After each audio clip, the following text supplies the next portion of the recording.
Lorsque nous lisons Acte 20, versets 8 à 12, nous voyons Paul qui est en train de prêcher la parole. Et tous ceux qui écoutent la parole sont assis dans la maison. Parce qu'en ce temps-là, les églises n'étaient pas construites. Les églises priaient dans des maisons. Mais je ne dis pas aujourd'hui qu'il faut que les églises prient dans des maisons. C'était un temps de persécution. C'était un temps où l'église venait de naître, de commencer. Nous pouvons prier dans les maisons, nous pouvons prier dans des temples, mais l'essentiel, c'est que Jésus-Christ soit au milieu de nous, car aujourd'hui, il y a une doctrine qui est sortie. Les églises ne doivent plus être dans le temple, il faut seulement des églises de maison. Mais si l'église de maison atteint 300, 400, 500 personnes, comment vous allez garder 500 personnes dans un petit salon de 10 personnes? Amen. Alors, dans cette maison, Paul prêchait la parole dans la chambre haute. Et il a prêché pendant longtemps. Et la Bible présente un jeune garçon qui s'appelait Tychus. Il n'était pas assis au bon endroit, il n'était pas au bon lieu. Il était à la fenêtre. Et à la fenêtre, lorsque quelqu'un se trouve à la fenêtre, il est à la fois dans le salon et à la fois dehors. C'était un distrait. Il était à la fois en train d'écouter Paul, mais aussi à la fois en train d'écouter ce qui se passait dehors. Il est cette image des personnes qui sont mélangées, qui aiment à la fois Dieu et qui aiment à la fois le monde, qui aiment à la fois la musique chrétienne, mais qui aiment à la fois la musique mondaine, qui aiment à la fois les fétiches et qui aiment à la fois la puissance de Dieu, qui consultent à la fois les prophètes de Dieu et qui consultent à la fois les magiciens et les occultistes, des personnes qui n'ont pas choisi. Il te faut choisir entre Jésus-Christ et le diable. Il te faut choisir entre le monde et la sanctification. Il te faut choisir entre la chair et l'esprit. Il te faut choisir entre les ténèbres et la lumière. Vous devez quitter vos fenêtres. Tu peux être là bien assis, mais spirituellement, tu n'es pas assis sur ce gradin. Non, tu es dans une fenêtre spirituelle parce qu'à la fois, tu es venu écouter la parole, à la fois, tu es venu draguer une fille, à la fois, tu es venu écouter la parole, à la fois, tu es venu voler les téléphones, à la fois, tu es venu écouter la parole, à la fois, tu es venu te faire voir, à la fois, tu es venu écouter la parole, à la fois, tu es venu pour ta propre chair. Les éticus créent des problèmes. Alors qu'il était à la fenêtre, la Bible nous dit qu'il fut pris par un sommeil et il est tombé pas du côté de la chambre, mais de l'autre côté, et il est tombé mort. Pourquoi? Il était à un mauvais endroit. Il était à un mauvais endroit, à un endroit qui était dangereux et qui a causé sa mort. Et j'aimerais vous dire, il y a des endroits qui causent la mort. Des endroits où il ne faut pas être. Des endroits où il ne faut pas demeurer. Et je prie qu'aujourd'hui, par cette parole et par le Saint-Esprit, Dieu puisse te sortir de ta fenêtre, te sortir de cet endroit et qu'il puisse t'amener là où il y a la vie, Jésus-Christ de Nazareth. La chambre symbolise Christ. La chambre symbolise la sécurité. La chambre symbolise la parole de Dieu. Vous devez quitter vos fenêtres de compromission et entrer réellement et à 100% dans la parole. Dieu est fatigué des chrétiens mélangés. C'est ça la caractéristique de l'église des temps de la fin. Des églises tièdes. Des gens qui à la fois prient mais à la fois ils trichent à l'école. À la fois ils prient mais ils volent au travail. Ils sont dans la corruption au travail mais ils prient en d'autres langues. Ils prient en d'autres langues avant de quitter la maison. Et quand ils vont au boulot, ils se comportent comme tout le monde. Dieu est fatigué des chrétiens tièdes. Vous devez choisir. Vous devez choisir. Vous devez choisir. Dieu n'est pas un fétiche. Dieu est une personne.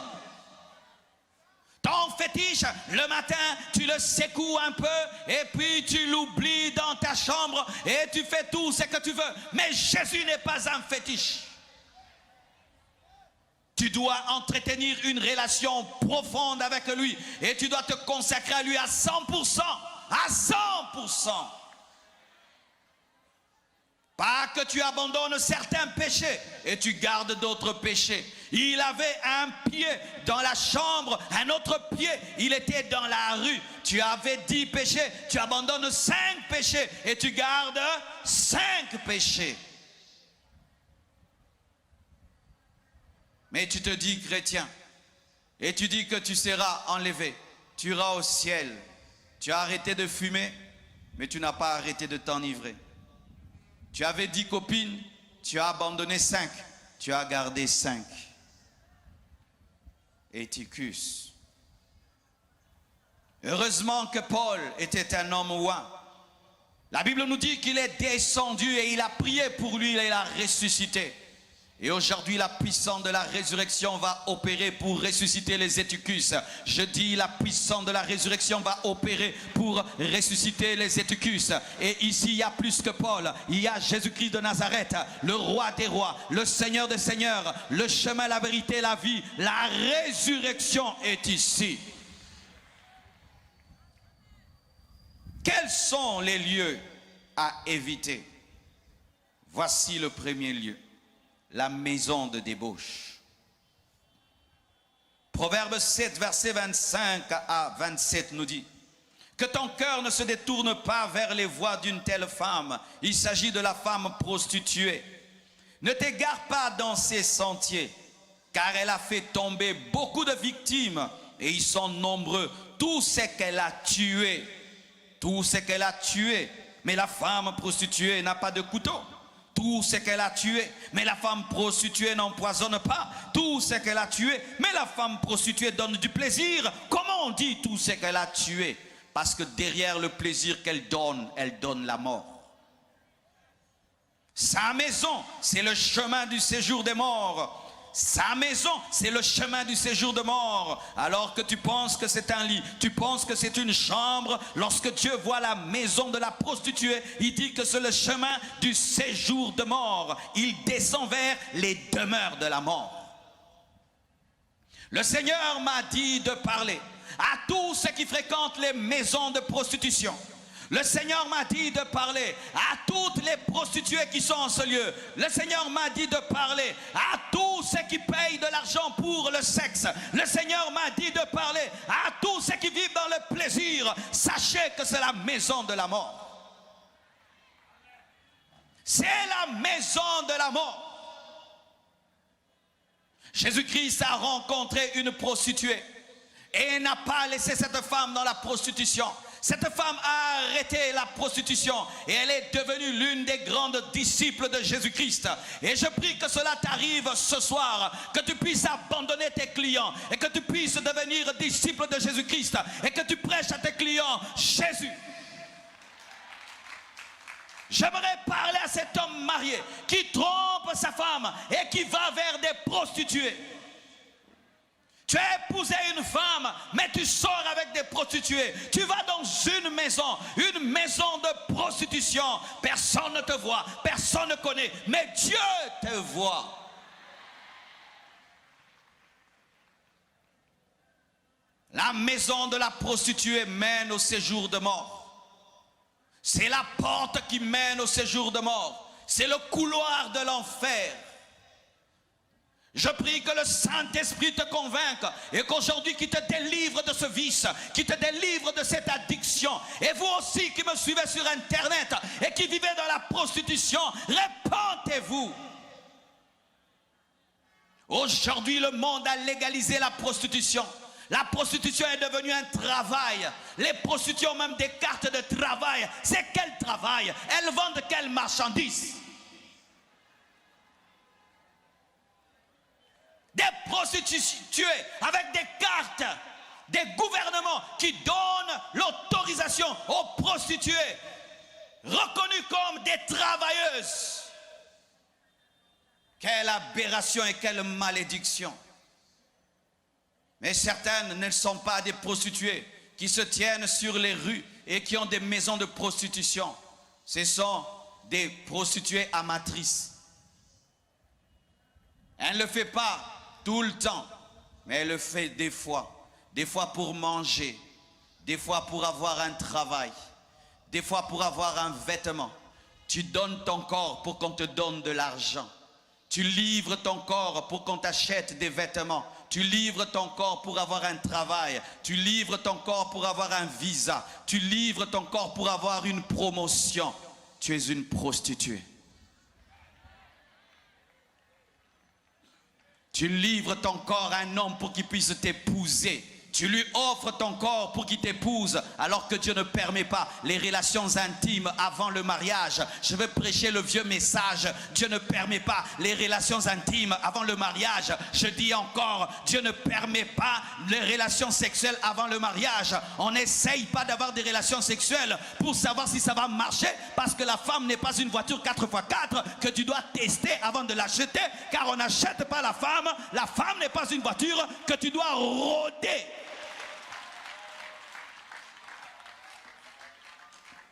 Mais comment je saurai si ça marchera?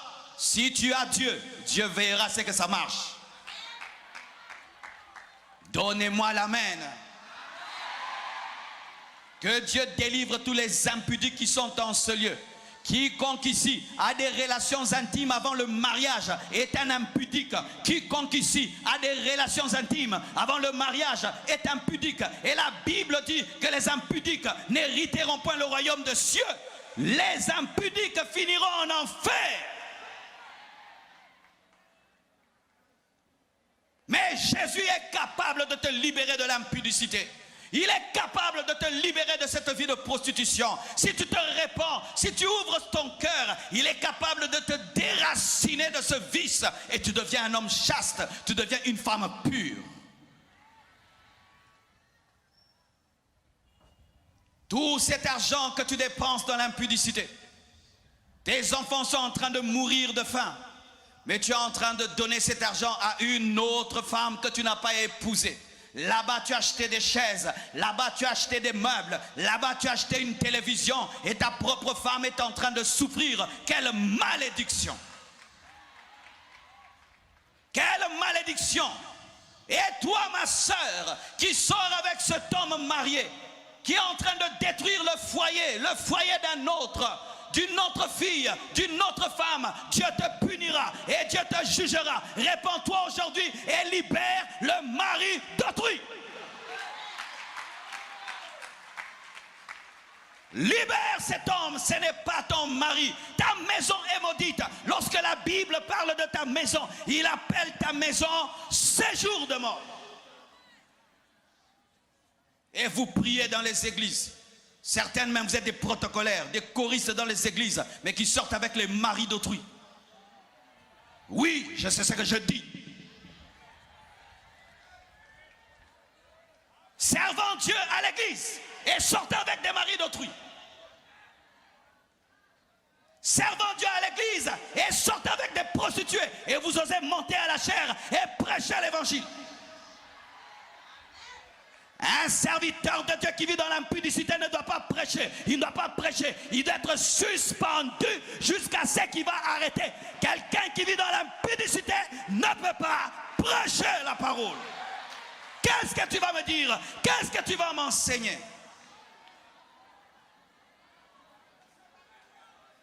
N'allez plus dans le lieu de la prostitution.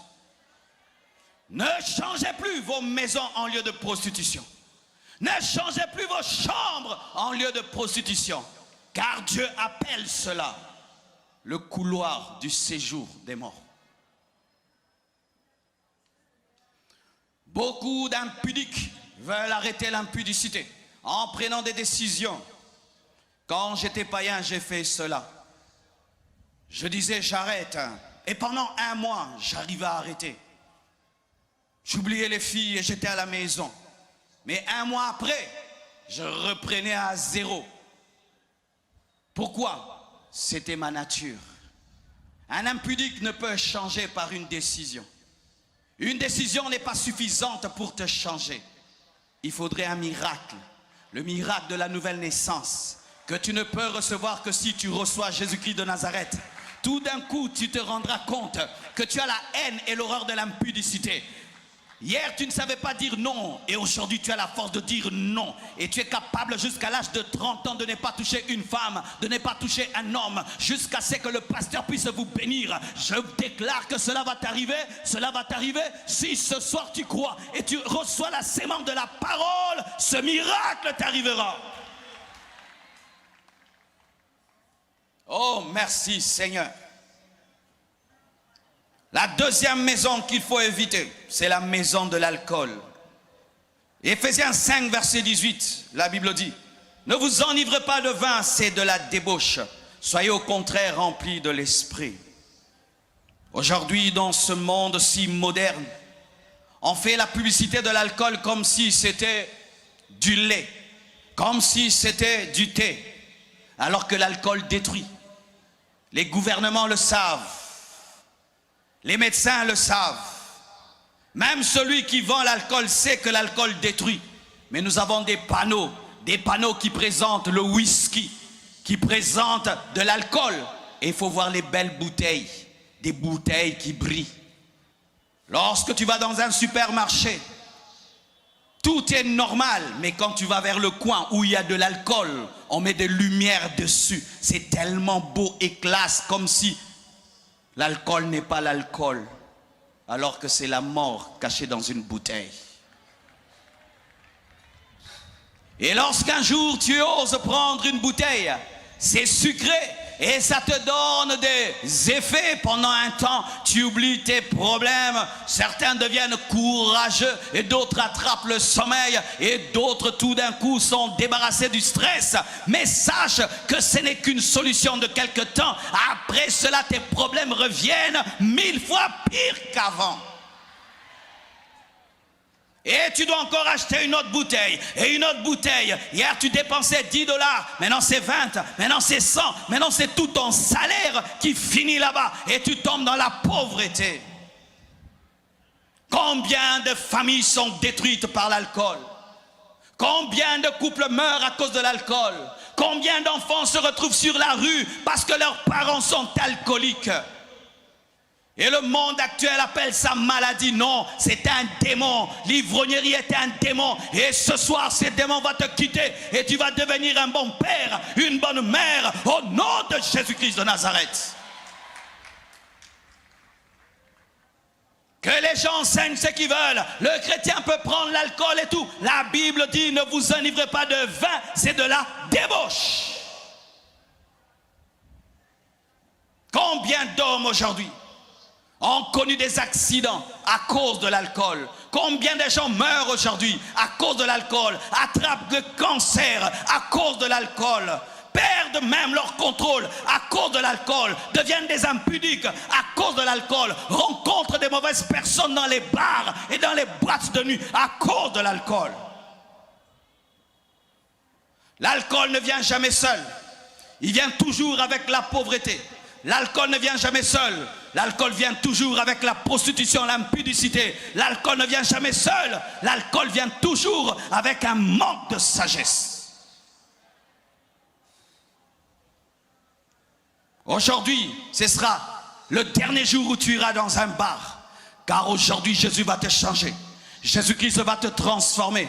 Et lorsque tu essaieras encore de prendre une bouteille d'alcool, tu vomiras, je le déclare, tu vomiras, je le déclare, tu vomiras.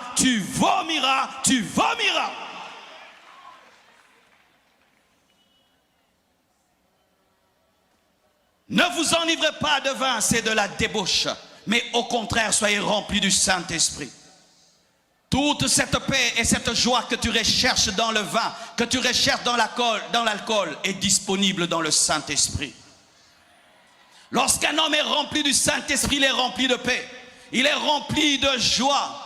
Et ce n'est pas une joie qui dure pendant 1 heure, c'est une joie qui dure pour toute la vie. Mon frère, toi qui recherches la paix, viens auprès de Jésus. Il te donnera le Saint-Esprit qui est le véritable vin. Et tu auras la véritable joie en tout temps. Même dans le deuil, tu seras capable de rire, capable de sourire. L'alcool ne donne pas le bonheur. L'alcool ne résout pas les problèmes. Mais pendant un temps, il t'anesthésie. Mais après, tes problèmes ressurgissent. Mais si tu es rempli du Saint-Esprit, tu auras la vraie paix, tu auras la vraie joie. Et ce soir, Jésus-Christ va te baptiser du Saint-Esprit. Il va te remplir du Saint-Esprit et tu vas dégoûter l'alcool. Tu n'en auras plus besoin parce que tout le temps tu seras ivre de quelque chose d'autre. Tu seras ivre du Saint-Esprit et tu vas parler en d'autres langues. Alléluia. Je prie que Dieu t'aide à parler en d'autres langues. Et moi j'aime le parler en d'autres langues parce que dans le parler en langue, il n'y a pas de faute de français. Alléluia. Il n'y a pas de le, il n'y a pas de la. Alléluia. Il n'y a pas de pluriel, il n'y a pas de conjugaison. Il n'y a pas de faute de verset biblique.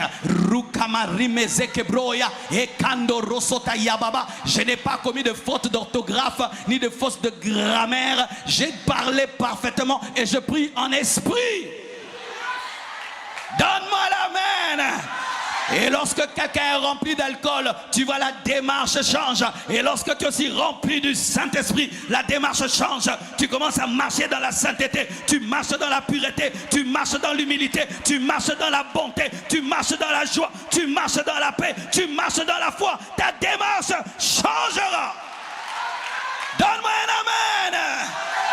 Donne-moi un amen.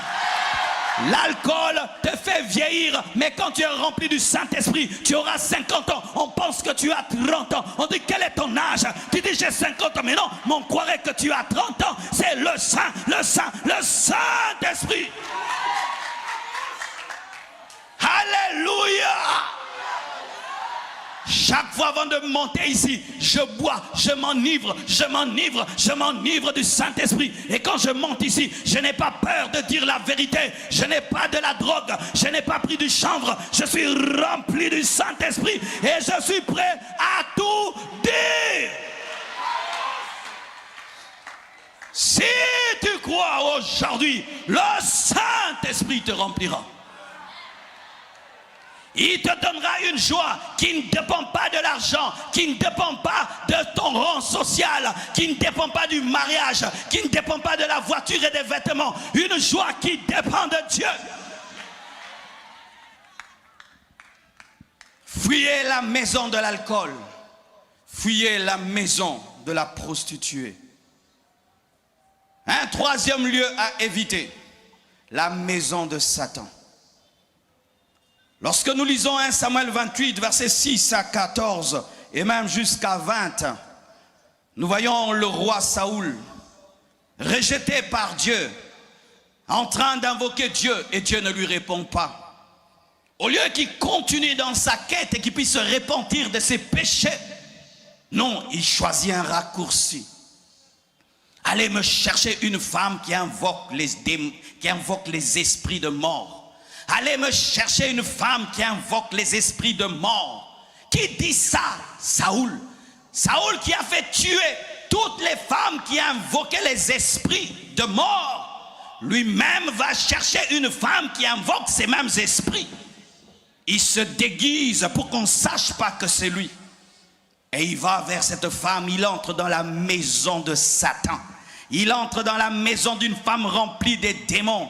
Il entre dans la maison d'un féticheur. Il entre dans la maison d'une femme occultiste démoniaque qui travaille avec les pouvoirs démoniaques parce qu'il a un problème. Parce qu'il a un problème, il pense que cela lui donne le droit d'entrer dans la maison de Satan pour avoir une solution.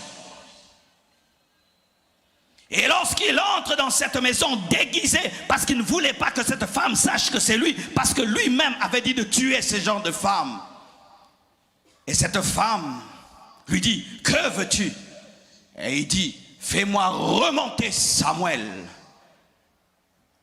Samuel est le prophète qui avait oint Saoul pour qu'il devienne roi.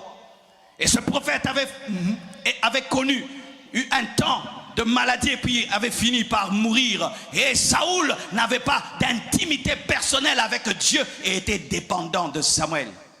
C'est le genre d'homme qu'on a aujourd'hui.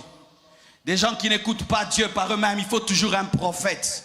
Des gens qui courent derrière les prophètes, regarde-moi, tu vois quoi? Tu vois quoi? Tu vois quoi? Si tu es un chrétien, tu n'es pas normal, tu es malade. Le jour que Samuel va mourir, tu iras chercher les démons. Est-ce que vous êtes capable d'écouter Dieu par vous-même? Est-ce que vous êtes capable vous-même de recevoir des révélations de la part de Dieu? où vous êtes dépendant de vos pasteurs, dépendant de vos prophètes. Et certains, vous vous promenez dans toutes les églises de Port-au-Prince pour chercher la parole de Dieu. Vous êtes des Saoul. Des Saoul. Les Saoul n'entendent jamais Dieu par eux-mêmes. Nous sommes au temps du Saint-Esprit dans le Nouveau Testament où tous nous sommes des prophètes, mais vous cherchez des prophètes. Dans le Nouveau Testament, on ne cherche pas les prophètes, mais c'est le prophète qui te cherche. Mais vous continuez à chercher des prophètes alors que vous avez l'esprit que le prophète a. Chers prophètes, si vous êtes ici, dites la vérité aux fidèles. Dites-leur qu'ils ont le même Saint-Esprit que vous. Dites-leur la vérité que vous ne voyez pas tout le temps. Dites-leur la vérité que vous ne connaissez pas tout. Dites-leur la vérité que des fois, Dieu ne vous parle pas. Dites-leur la vérité. Tu peux me voir aujourd'hui, je te regarde, je te donne une prophétie. Demain, tu viens, je n'ai pas de prophétie. Tu peux venir me voir pour 10 problèmes. J'ai la révélation pour 2. Les autres, je n'ai pas. Je n'ai pas. Je n'ai pas. Je n'ai pas. Je n'ai pas. Je ne veux pas inventer une prophétie pour toi. Je n'ai pas. Mais le Saint-Esprit a toujours. Le Saint-Esprit maîtrise toutes choses.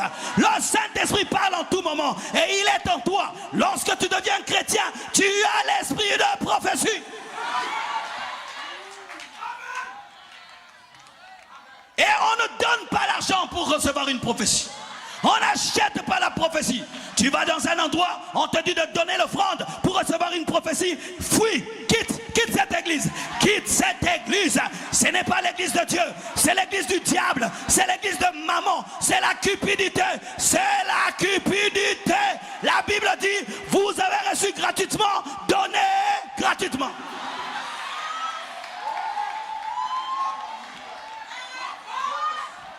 Prophète, toi qui vends les prophéties, je te pose cette question, tu as acheté à combien? Parce qu'on ne vend que ce qu'on a acheté. Et pour vendre, il faut acheter, connaître le prix d'achat, pour mettre les bénéfices, avoir le prix de vente. Combien tu as acheté la prophétie? Pour mettre les bénéfices et vendre. Tu es un faux prophète, tu es un cupide, tu es un vendeur de la grâce de Dieu.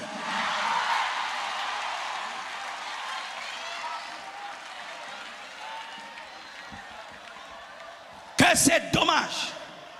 Aujourd'hui, vous avez des béquilles. Vous écoutez Dieu par les hommes et pas par vous-même. Au lieu de prier 3 heures du temps jusqu'à ce que Dieu te parle. Non, tu causes toute la journée et le pasteur me dira, je te dirai rien. Je te dirai rien, je te dirai rien. J'ai rien à te dire. Voici ta prophétie, va prier. Dieu a dit quoi? Dieu a dit va prier. Dieu a dit va le chercher. Dieu l'a dit. Dieu a dit, répands-toi, va les chercher. Dieu a dit, tu es idolâtre, tu es bébé spirituel et tu as des biberons spirituels et des couches spirituelles. Comment, malgré toutes les années que tu as dans le Seigneur, tu es incapable d'écouter Dieu? 5 ans dans le Seigneur, tu ne peux pas prier et tu connais la volonté de Dieu. Il faut que toujours quelqu'un puisse te dire ce que Dieu veut. Tu es un bébé.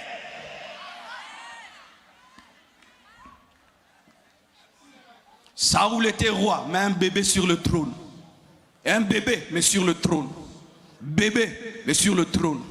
Béni, mais bébé. Âgé, mais bébé. Bébé sur le trône. Bébé, bébé, bébé. Roi.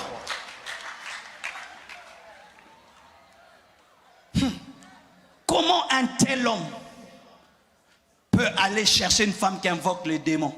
C'est parce que c'était un bébé. Toutes les fois, c'était Samuel qui lui disait. Lui, jamais, n'avait une intimité personnelle avec le Dieu qu'il avait établi. Et il dit quoi? Fais-moi monter Samuel. Beaucoup de gens, à cause de ce verset-là, établissent le culte pour les morts. Ils disent, tu vois, on peut invoquer les morts et les morts se manifestent parce que lorsqu'on a invoqué Samuel, ce n'était pas un démon qui était monté, c'était le véritable Samuel. Le serviteur de Dieu est revenu de la mort et il a parlé. C'est une exception qui confirme la règle. Qu'il ne faut pas invoquer les morts. Pourquoi? Lorsque Samuel est venu, il a dit quoi? Pourquoi tu as dérangé mon repos? Donc c'était interdit. Et quand il est venu, il les avait bénis. Il a maudit Saoul. Il a dit, toi et ton fils aujourd'hui, vous allez me rejoindre. Pour dire quoi? Il ne faut pas déranger les morts. Arrêtez de déranger les morts. Arrêtez de parler aux morts. Arrêtez de parler à vos parents qui sont morts. Arrêtez de parler à vos parents qui sont morts. Arrêtez d'aller au cimetière où vous parlez aux morts. C'est démoniaque, c'est démoniaque, c'est démoniaque, c'est démoniaque, c'est démoniaque, c'est démoniaque. On ne parle pas aux morts, on ne parle pas aux parents qui sont morts. Même quand vous enterrez un mort, ne dites rien. Dites seulement, Seigneur, tu as donné, Seigneur, tu as repris. Mais ne dites pas, papa, là où tu vas, souviens-toi de nous, hein? Papa, vraiment protège-nous. Ce n'est pas la parole, il ne va pas te protéger. On ne prie pas les morts.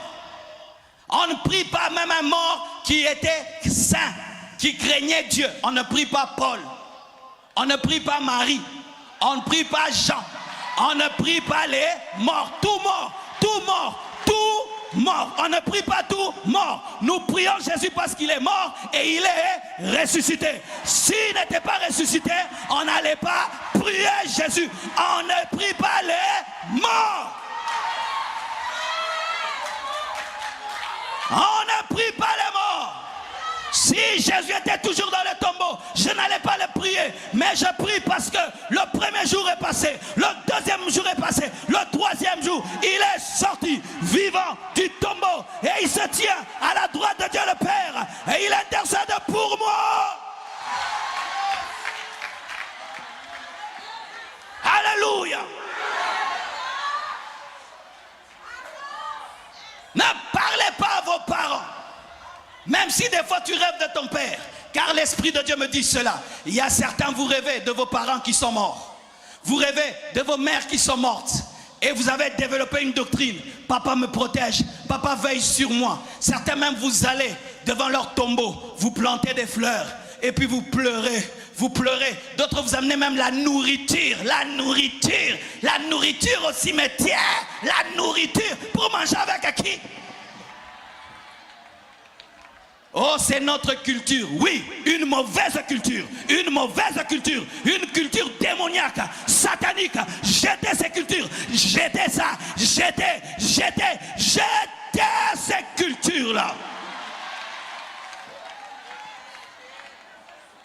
Un homme invoquera Dieu. Il n'invoquera pas les morts. Et il invoque Samuel. Samuel le maudit. N'allez jamais dans la maison d'un marabout.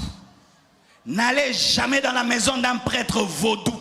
N'allez jamais dans une maison où on invoque les puissances sataniques démoniaques. Ne mettez jamais vos pieds. Pourquoi? Ça ouvre la porte aux démons. Quand seulement tu mets ton pied dans la maison d'un prêtre vaudou, même si tu es allé accompagner quelqu'un, même si ce n'était pas toi qui avais le problème, le fait seulement de mettre ton pied, tu lui donnes le droit de te posséder. Et certains ici, vous avez été possédés à cause de cela. Et Jésus ce soir va vous délivrer. Je dis Jésus va te délivrer. Je dis Jésus va te délivrer. Jésus va te délivrer. Et il nous a donné le pouvoir de marcher sur les scorpions, sur les serpents, sur toute la puissance de l'ennemi. Et rien ne pourra nous nuire. Il a dit en mon nom, vous chasserez les démons. Et en son nom ce soir, nous chasserons les démons. Mais tu dois te repentir. Tu dois renoncer à cela. Tu dois demander à Dieu pardon d'être allé auprès du diable pour chercher le secours. Tu es allé chercher quoi? L'argent. Lui-même, le prêtre vaudou est pauvre. Comment il va te rendre riche? Qui commence à rendre riche ses enfants et sa femme. Regarde, lui-même est pauvre comme ça. Il va te donner quoi? Il n'a rien. Mais la Bible nous dit, concernant Jésus, du riche qu'il est, il s'est appauvri. Parce qu'il est déjà riche, il peut s'appauvrir. Mais le prêtre vaudou est pauvre. Il va s'appauvrir comment? Répentez-vous. Vous qui avez des amulettes sous les aisselles. Vous avez des fétiches dans vos maisons. Vous avez des choses, vous invoquez Satan. On t'a donné cela pour ta protection. Un démon ne peut pas te protéger. Un démon ne peut pas te protéger. Car le diable ne vient que pour détruire, voler et tuer.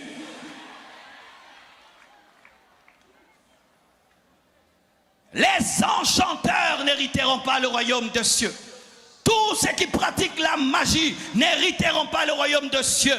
Leur place, c'est l'enfer. Lorsque tu pratiques la magie, lorsque tu pratiques la sorcellerie, ta place, c'est l'enfer. Des esprits impurs sont entrés en toi. Et tu dis, qu'est-ce que j'ai fait? Mais tu es allé visiter Satan dans sa maison. Tu es allé à l'ambassade du diable et il a le droit légal de te posséder. Depuis que tu es entré là-bas, tu es devenu stérile. Depuis que tu es entré là-bas, tu es devenu malade. Qu'est-ce que les démons font en soi? Et qu'est-ce que les serviteurs du diable font en soi? Ils déplacent les problèmes. Tu viens avec un problème de maux de tête. Il enlève le mot de tête, il te donne un mot des jambes. Tu viens avec un problème de stérilité. Il ouvre tes entrailles, mais il ferme tes finances. Il te donne une chose, il va te prendre 10 choses. Il te donne 2 choses, il va te prendre 10 000 choses. Aujourd'hui, répentez-vous de cela. N'allez plus dans la maison de Satan. Quatrièmement, ne restez pas dans ce monde après l'enlèvement.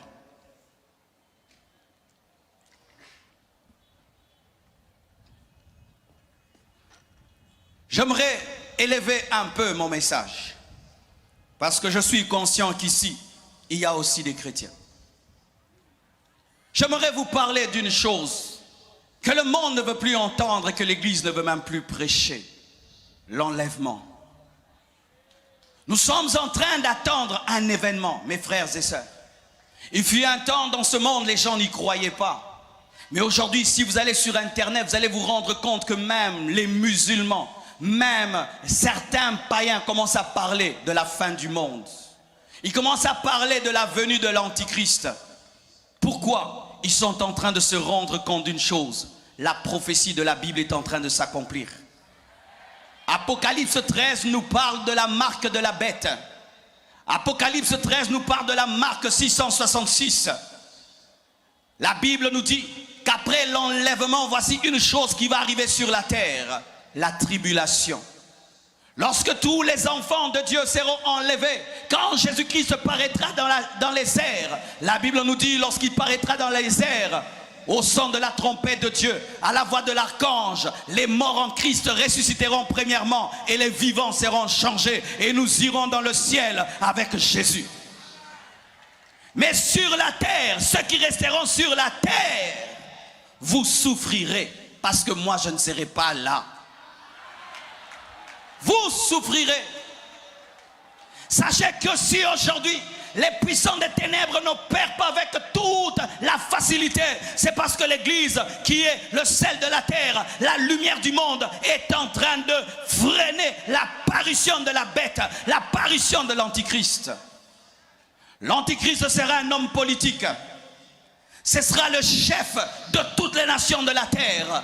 Lorsque vous voyez les nations commencer à s'unir de plus en plus, aujourd'hui tu as seulement un visa Schengen, tu te promènes dans toute l'Europe comme tu veux, comme si tous les pays étaient un seul pays.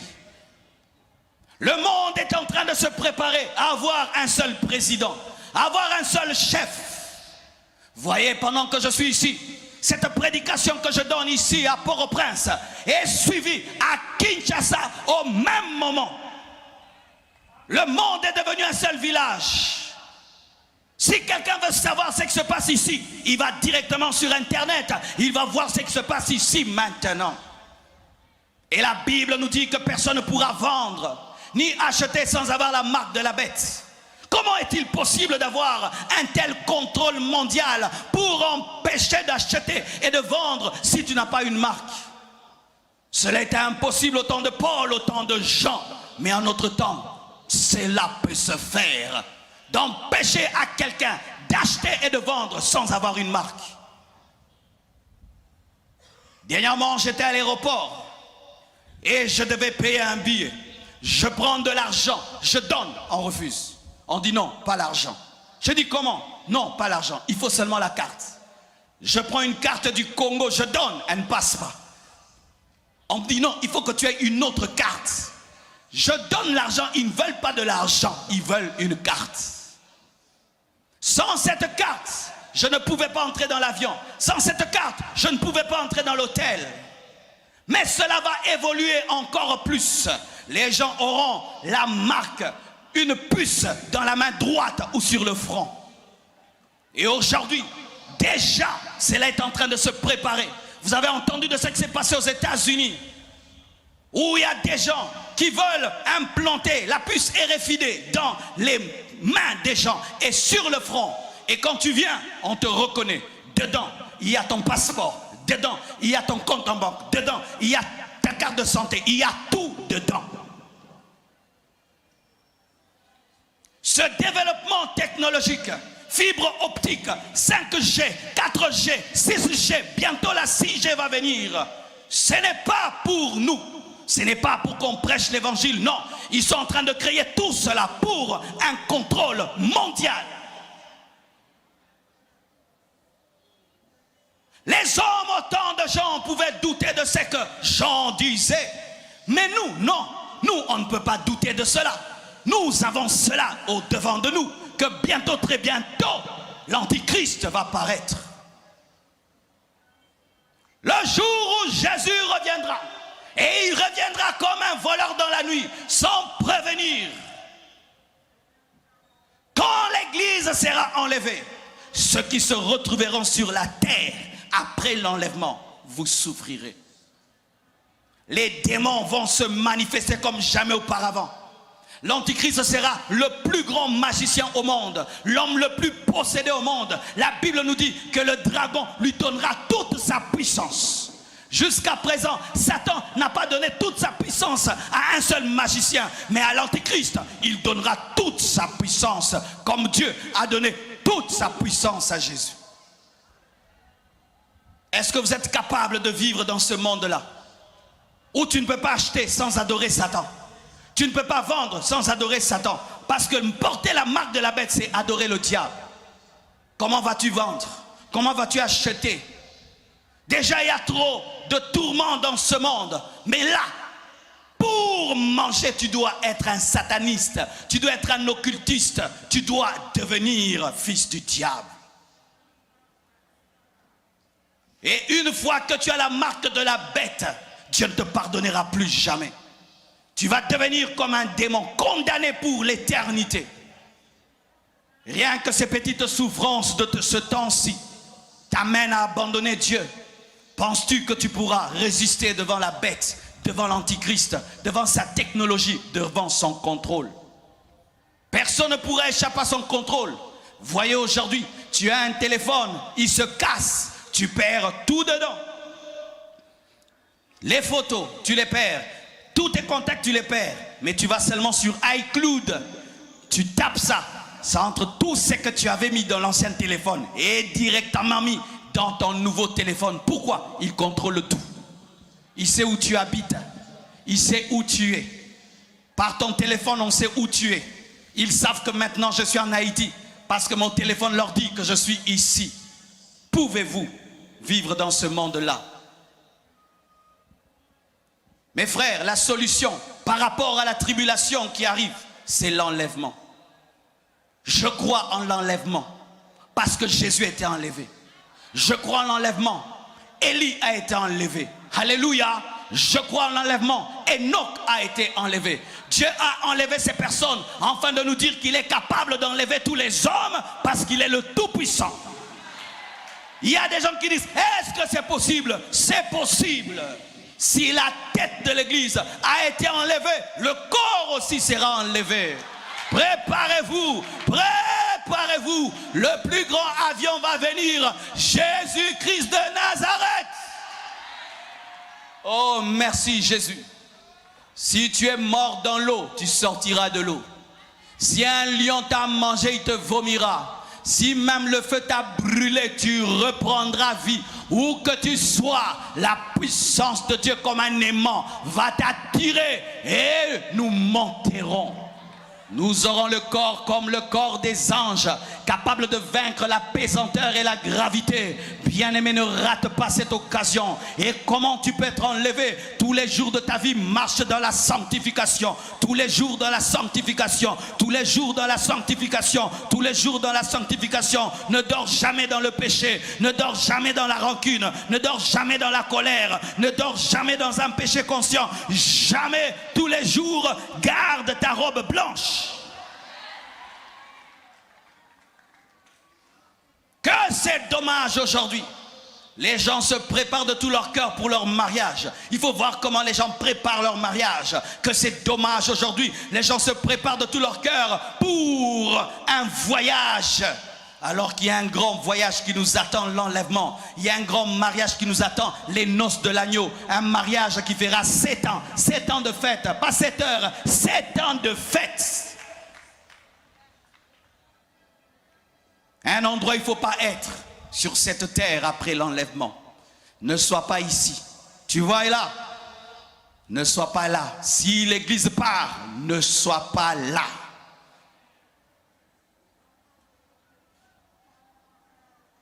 Un autre endroit où il ne faut pas être, le mauvais séjour de mort.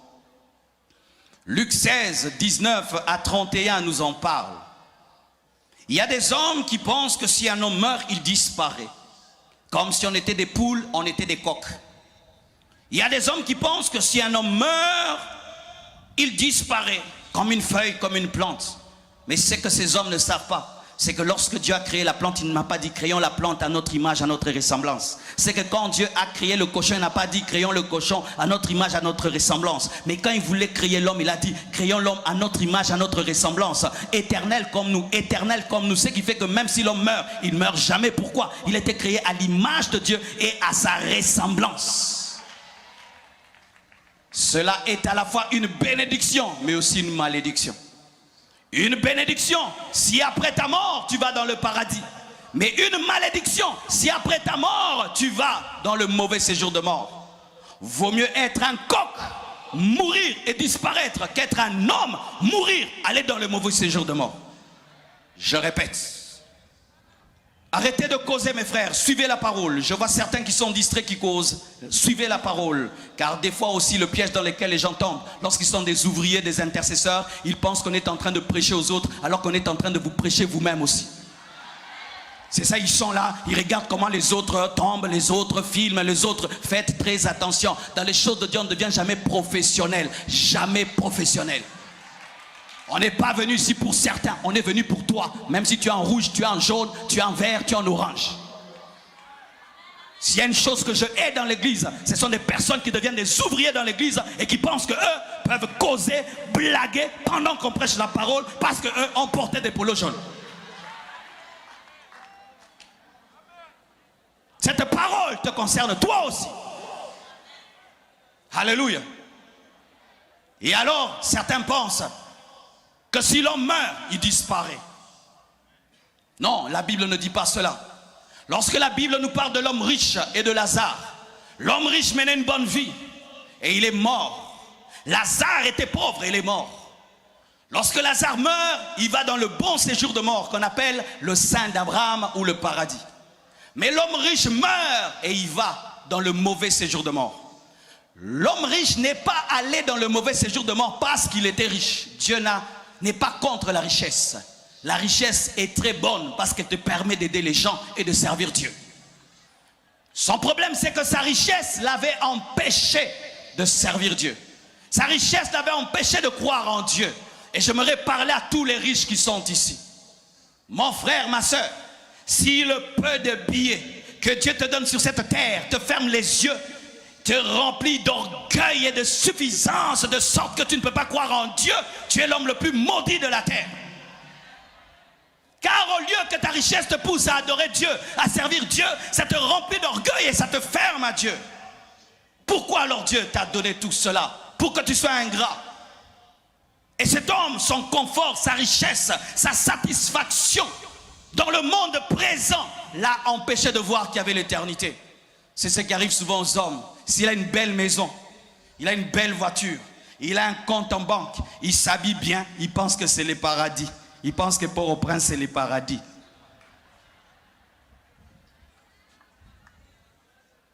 Il ne veut même pas qu'on parle de la mort. Non, la mort arrive. Que tu le veuilles ou pas, tu vieillis. Que tu le veuilles ou pas, tu vieillis. Et quand tu mourras, on t'appellera pauvre. Nous, au Congo, quand quelqu'un meurt, on l'appelle pauvre, même s'il était milliardaire. Pourquoi? Parce que lorsqu'on enterre quelqu'un, il n'y a jamais un camion de déménagement qui accompagne le corbillard. Avez-vous déjà vu quelqu'un qui meurt et puis tous les documents de ses parcelles l'accompagnent? Toutes ses chaises et ses meubles l'accompagnent? Non. Il va avec une seule chemise, une seule veste. Et même cette veste-là n'est pas sa veste. Il meurt pauvre. Que tu le veuilles ou pas, mon frère, tu mourras. Si Jésus-Christ tarde, tu mourras. Et si même tu atteins 120 ans, tu n'auras plus de dents. Tu auras un dos courbé. Vous ne voulez pas que je te parle de ça. À 120 ans, voici ta démarche. À 120 ans, tu vas commencer à parler. Parce que tu n'as plus de dents.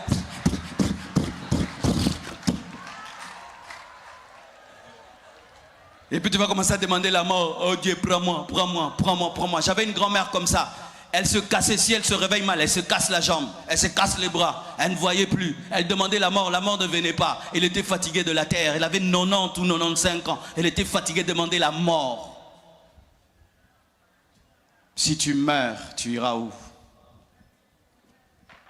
Tu iras au paradis? Comme cet homme qui était à côté de Jésus-Christ, ce brigand qui l'a promis le paradis, le bon séjour de mort, ou tu iras dans le mauvais séjour de mort? J'aimerais te donner cette précision. Pour l'instant, personne n'est en enfer et personne n'est dans la nouvelle Jérusalem céleste. La nouvelle Jérusalem céleste est préparée et l'enfer est préparé. Mais à présent, tous les gens qui meurent, certains vont dans le paradis, qui est le bon séjour de mort, le lieu de repos. Mais d'autres vont dans le mauvais séjour de mort qui s'appelle Sheol. Et c'est là que se retrouvait l'homme riche. Il était dans le Sheol, et dans le Sheol, il était déjà dans le feu. Il n'est pas encore en enfer, mais il est déjà dans le couloir de l'enfer, et il était dans le feu. Et Lazare, qui était dans le paradis, était dans le repos. Et la Bible donne un enseignement. L'homme riche, voyant Abraham et voyant Lazare, demande à Lazare de lui donner de l'eau, une seule goutte d'eau. Et il dit, il est impossible que ceux qui sont ici viennent vers vous et ceux qui sont vers vous viennent vers nous. Pour dire ceci, que le purgatoire n'existe pas. Le purgatoire est une invention des hommes pour que vous viviez dans le péché sur la terre et attendant mourir pour qu'on prie pour vous et qu'on puisse brûler des encens et des eaux bénites pour que vous puissiez aller au ciel. Quelle escroquerie! Quelle escroquerie! Quelle escroquerie! Pendant toute ta vie, tu n'as pas cru en Dieu. Maintenant, tu meurs. En fait de prière, tu vas au ciel, bien-aimé. Nous tous ici péchons et demandons aux gens de prier pour nous après la mort. Après la mort, il n'y a pas une étape intermédiaire. Soit tu vas dans le mauvais séjour de mort, soit tu vas dans le paradis. Il n'y a pas un endroit intermédiaire. Il n'y a pas un lieu de perfectionnement où pendant des années, un jour tu te retrouves au paradis ayant quitté le mauvais séjour de mort. Ce n'est pas écrit dans la parole. La Bible nous dit, car il est réservé aux hommes de mourir une seule fois, après quoi vient le jugement. Toi qui attends le purgatoire, tu serais étonné. Tu es comme ces élèves qui vont à l'école.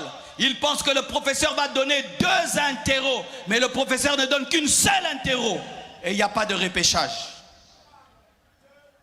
Après la mort, soit tu vas dans le mauvais séjour de mort, soit tu vas dans le paradis.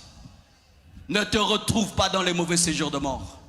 Une fois que tu te retrouves dans les mauvais séjours de mort, les carottes sont cuites. Aucune prière ne te sauvera. Aucun jeûne ne te sauvera. Aucun homme de Dieu, aucun prêtre ne te sauvera. Personne ne te sauvera. Car si tu n'as pas pu donner à Jésus ta vie, il n'a que faire de ta mort. Il n'a que faire de ta mort. Pendant que tu as la vie, tu as la force, la santé. Jésus vient à toi et tu dis, je ne veux pas de toi. Et tu attends quoi? Mourir. Et puis après ta mort, tu es sauvé. Même logiquement, ça ne passe pas. Dis à ton voisin, même logiquement, ça ne passe pas. Dis à ton voisin, même logiquement, ça ne passe pas. Pendant que j'ai cette force, Jésus vient à moi. Je dis, je ne veux pas de toi. Je veux vivre dans le péché et je meurs. Et puis le jour de ma mort, on prend quelques gouttes, on jette sur mon cercueil, on prend quelques encens, on met, et puis je vais au ciel. Ah! Facile comme ça. Ah!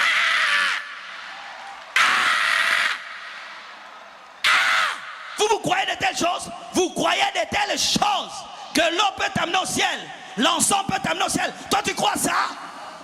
Seul Jésus amène au ciel. Et tu dois le recevoir maintenant, maintenant, maintenant, maintenant. Des fois les gens disent, pourquoi je dis de telles choses? Parce que si on ne dit pas ça, plusieurs iront en enfer. Plusieurs iront en enfer. Alors que nous avons des grandes églises. Mais plusieurs iront en enfer. Arrêtez de croire en cela. Pour terminer, sixièmement, voici un endroit où il ne faut jamais être, l'enfer. Matthieu 18, verset 8 à 9 dit ceci. Si ta main ou ton pied est pour toi une occasion de chute, coupe-les et jette-les loin de toi. Mieux vaut pour toi entrer dans la vie boiteux ou manchot que d'avoir 2 pieds ou 2 mains et d'être jeté dans le feu éternel. Dites feu éternel. Et si ton œil est pour toi une occasion de chute, arrache-le et jette-le loin de toi. Mieux vaut pour toi entrer dans la vie n'ayant qu'un œil que d'avoir 2 yeux et d'être jeté dans le feu et dans la géhenne. Donne-moi l'amen. Qui dit ça? Jésus, l'amour de Dieu. Jésus, l'amour parfait, parle de l'enfer. Si c'était un apôtre, un pasteur, on allait dire, tu as un mauvais cœur, tu es méchant. Mais c'est Jésus qui dit que le feu éternel existe. C'est Jésus qui dit que si ton œil est une occasion de chute pour toi, enlève cet œil, coupe cette main. Vaut mieux entrer manchot au ciel que d'aller dans le feu éternel avec 2 mains. Qui dit ça? Jésus. Jésus qui n'a jamais menti. Jésus qui dit toujours en vérité dit à l'homme qu'il y a un endroit qu'on appelle feu éternel, qu'on appelle géhenne, enfer. S'il y a un endroit où il ne faut pas être, c'est l'enfer. Tous ceux qui se retrouveront dans le séjour de mort, le mauvais séjour de mort, au dernier jour, seront ressuscités et condamnés pour l'éternité dans le feu éternel. Car si ton nom n'est pas écrit dans le livre de vie et tu meurs sans Jésus, c'est fini. Après le séjour de mort, à la fin des temps, au jugement dernier, tu seras jeté dans le feu éternel. Mais ce qui est dommage, c'est que pendant que certains seront dans le feu éternel, il y aura des gens qui seront heureux dans la nouvelle Jérusalem céleste. Une ville pavée d'or, une ville qui n'est pas éclairée par la lumière de ce monde, mais qui est éclairée par la présence de Dieu. Une ville dans laquelle il n'y a pas de deuil, il n'y a pas de tentation, il n'y a pas le diable. Une ville dans laquelle on vit éternellement dans la joie et dans la félicité. Mes frères et sœurs, comment peux-tu rater la nouvelle Jérusalem céleste et finir en enfer? C'est lorsque tu entends un homme te prêcher comme je te prêche là, et tu le prends à la légère, et tu penses que tu es venu te détendre, te distraire, ou voir le pasteur en live. Je ne suis pas venu pour que vous me voyez en live. Je suis venu pour vous prêcher Jésus-Christ. C'est pourquoi je ne veux pas les photos. Oh, je veux prendre une photo avec toi. Je n'ai pas quitté Kinshasa pour que tu prennes une photo avec moi. J'ai quitté Kinshasa pour que tu prennes mon Jésus avec toi. Je ne suis pas une star de la télévision que tu es venu voir. Je suis un messager de la bonne nouvelle du salut en Jésus-Christ. Mon frère ne finit pas en enfer. Car en enfer, toutes les prières de repentance sont nulles et sans effet. En enfer, il y a une chanson. si je savais, si j'avais entendu, si j'avais pris au sérieux ce qu'on m'avait dit, si j'avais écouté, si j'avais cru, si j'avais pris au sérieux.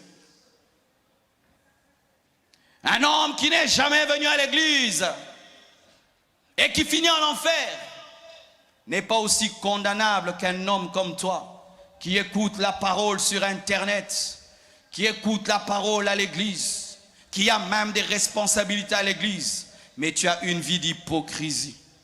Tu as une double vie. Tu as la vie de l'église et tu as une vie secrète. Il y a deux personnes en toi. Et là, d'ailleurs, tu as porté un masque. Ce n'est pas le vrai toi. Tu es masqué. Le vrai toi est caché. Sachez que vous pouvez tout cacher au-devant des hommes. Tout cacher au-devant des pasteurs. Mais vos vies sont à nu devant Dieu. Et Dieu, pour l'éternité, ne nous juge pas en fonction des masques que nous portons, mais en fonction de ce que nous sommes vraiment. Et Tychus était au mauvais endroit, en train d'écouter Paul et en train d'écouter les bruits de l'extérieur. Et Tychus était dans la compromission, et Tychus était mal placé. Et à cause du fait qu'il était mal placé, il finit par tomber, par mourir. Mais Paul est venu pour l'aider. Et moi je suis venu, avant même que tu tombes de ta fenêtre, pour te dire, quitte la fenêtre, quitte la fenêtre, quitte le lieu où tu es. Donne ta vie à Jésus pour de vrai. Pas comme un religieux dans une récitation. Donne-lui réellement ton cœur. Répands-toi de tes péchés. Invite-le dans ta vie. Et la puissance du Saint-Esprit va opérer. Et Jésus va te libérer de la puissance de Satan, de toutes les forces de ténèbres qui veulent te tuer et te détruire. Jésus-Christ est ici. Et tu peux même sentir sa présence. Ouvre ton cœur et il te sauvera. Que Dieu vous bénisse abondamment.